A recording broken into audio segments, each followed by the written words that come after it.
महाराष्ट्र की खबर। हम आज से जिलाधिकारी कार्यालय के सामने अमरण अनशन पर बैठे। हमारी जमीन पवन चक्की कंपनी ने हमारी जगह हत्या के हमारा पैसा नहीं मिलने पर मांगों को प्रशासन ने लंबे समय से नजरअंदाज कर रखा है। जब तक हमारी मांगे पूरी नहीं होंगी, ठोस कार्यवाही नहीं होगी, हम अनशन पर रहेंगे, जो कि शांतिपूर्ण और संवैधानिक है। हम मीडिया के माध्यम से प्रशासन और सरकार से अपील करते हैं कि हमारी समस्याओं को गंभीरता से लें और तत्काल निर्णय लें।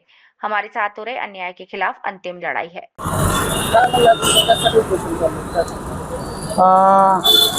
आम्ही पवन चक्कीच्या ज्या कंपन्या आहेत आमच्या वाशी तालुक्यामध्ये आणि भूम तालुक्यामध्ये, त्याच्यामध्ये सेरेंटिका आणि रिन्यू या दोन मूलभूत कंपन्या काम करतात सध्याला.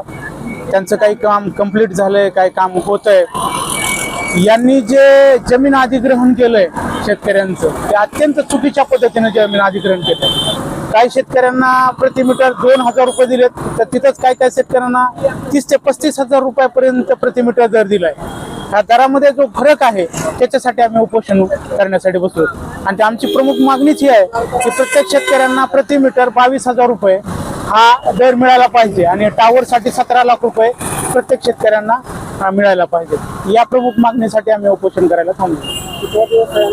उपोषणाचा हा दुसरा दिवस आहे आणि उपोषणाचा आमचा हा दुसरा टप्पा आहे. प्रथम टप्प्यामध्ये आम्ही वाशी तहसील वाशीला बसलो होतो.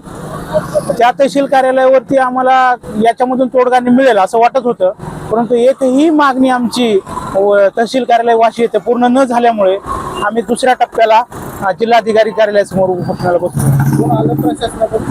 प्रशासनाकडून अजून तर कोणी नाही आहे. प्रशासन दखल घेत नाहीये. पवन चक्कीनं जसं सांगेल त्याप्रमाणे काम करणारे प्रशासक आहेत असं आम्हाला असं वाटतं. त्याच्यामुळं प्रशासनाकडून एवढं गांभीर्याने लक्ष दिलं जातंय असं तर काही दिसून येत नाहीये.